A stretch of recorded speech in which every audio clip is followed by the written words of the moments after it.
Parallel parking can be challenging for beginners, especially when there are cars both in front of and behind the parking space. Here's a simple method to help you park smoothly. Parking on the left side first, drive forward along the parking space until you are positioned safely without getting too close to the car in front. If the vehicle ahead is a sedan, stop when your side mirror lines up with its side mirror. Since the parking space is on the left, turn the steering wheel one full turn to the left and begin reversing slowly. While reversing, watch the left side mirror. When the front door handle of your car aligns with the curb or parking line, stop the vehicle. Next, turn the steering wheel fully to the right and continue reversing. Keep an eye on both side mirrors. Once your vehicle becomes parallel with the curb or parking line, straighten the steering wheel and adjust your position forward or backward as needed. This should leave an appropriate distance on both sides of the vehicle.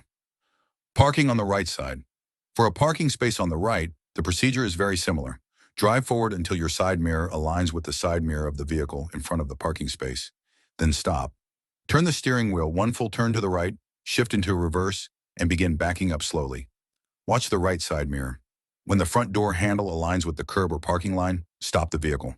Then turn the steering wheel fully to the left and continue reversing. As soon as the vehicle becomes parallel with the parking line, straighten the steering wheel and make any necessary adjustments to center the car within the space. The result should be a neat parking position with proper clearance on both sides.